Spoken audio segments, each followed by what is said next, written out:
So guys, എനിക്ക് തോന്നുന്നു കൂടുതൽ പേർക്കും ഇഷ്ടമില്ലാത്തൊരു വെജിറ്റബിൾ എന്താ വെച്ചാൽ ഞാൻ പറയും അത് ബ്രിഞ്ചാളാണ്. അപ്പോൾ ഇപ്പോൾ വൈറലായിട്ട് യൂട്യൂബിൽ ഇൻസ്റ്റാഗ്രാമിൽ ഫുൾ ബ്രിഞ്ചാൾ റെസിപ്പീസ് ആണ്. അപ്പം ഞാനൊന്ന് ട്രൈ ചെയ്യാൻ വിചാരിച്ചു. So let's go.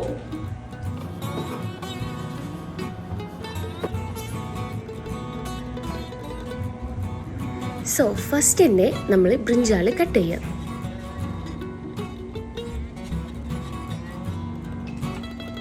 ഇതിലേക്ക് ആവശ്യത്തിനായിട്ടുള്ള മുളക് പൊടി, മല്ലിപ്പൊടി, മഞ്ഞൾപ്പൊടി, പിന്നെ ഞാൻ ഇതിലേക്ക് കുറച്ച് ചിക്കൻ മസാലയും കൂടി ആഡ് ചെയ്യുന്നുണ്ട്, ഒന്നും കൂടി ടേസ്റ്റ് കൂടാൻ വേണ്ടിയിട്ട്.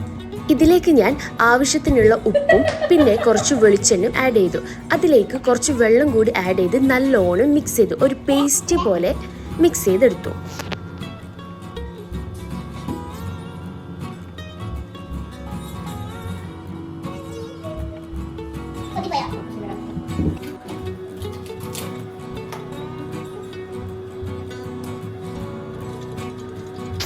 അടുത്തതായി ഞാൻ യോഗേർട്ട് എടുത്തു. യോഗേർട്ട് നമുക്ക് ആവശ്യത്തിന് എത്രയാണോ വേണ്ടത് അത്ര യോഗേർട്ട് വേണമെങ്കിലും എടുക്കാം. നമ്മൾ ബ്രിഞ്ചാളിൻ്റെ അളവും യോഗേർട്ടിൻ്റെ അളവും ഒന്ന് നോക്കിയാൽ മതി. ഞാനിവിടെ എനിക്ക് ആവശ്യമായിട്ടുള്ള യോഗേർട്ട് എടുത്തിട്ടുണ്ട്. അതിലേക്ക് ഞാൻ കുറച്ച് വെള്ളം ആഡ് ചെയ്യുന്നുണ്ട്. കുറച്ച് തിക്കായതുകൊണ്ട് തന്നെ കുറച്ച് വെള്ളം കൂടി ആഡ് ചെയ്യുന്നുണ്ട്. ഞാനിവിടെ പുളിയില്ലാത്ത യോഗേർട്ടാണ് എടുത്തത്.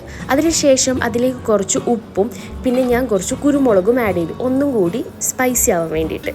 അതിനുശേഷം പാൻ ഹീറ്റ് ചെയ്ത് അതിൽ ബ്രിഞ്ചാൾ ഫ്രൈ ചെയ്യാം.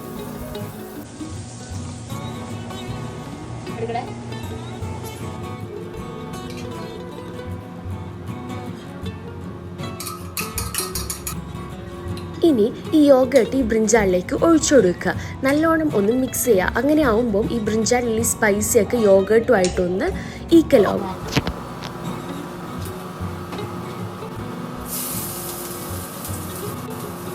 പിന്നെ ഒരു വറവിടൽ പോലെ ചട്ടി ഹീറ്റ് ചെയ്ത് അതിലേക്ക് വെളിച്ചെണ്ണ ഒഴിച്ച് ഉള്ളി, കറിവേപ്പില, വറ്റൽമുളക് ഇടുക. അത് കുറച്ചൊന്ന് ആവുന്നതിന് ശേഷം അതിലേക്ക് കുറച്ച് മുളക് പൊടിയും കായപ്പൊടിയും ആഡ് ചെയ്യുക. ഞാനിവിടെ കായപ്പൊടി ആഡ് ചെയ്യുന്നുണ്ട്, ഒന്നുകൂടി ടേസ്റ്റ് കൂടാൻ വേണ്ടിയിട്ട്. കായപ്പൊടി ഇല്ലെങ്കിലും കുഴപ്പമില്ല.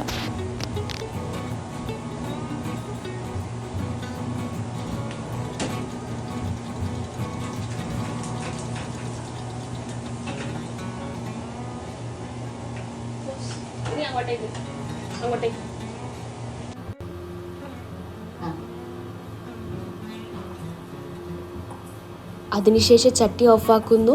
ഇത് നമ്മൾ ഈ യോഗേർട്ട് ബ്രിഞ്ചാൾ മിക്സിലേക്ക് ആഡ് ചെയ്യുന്നു. നല്ലോണം മിക്സ് ചെയ്ത് കൊടുക്കുക.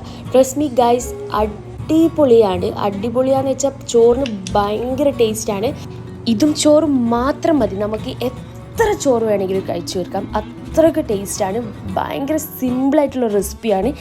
എല്ലാവരും എന്തായാലും ട്രൈ ചെയ്ത് നോക്കണം. അടുത്ത വീഡിയോ ആയിട്ട് വീണ്ടും വരാം. ഇപ്പം ബൈ.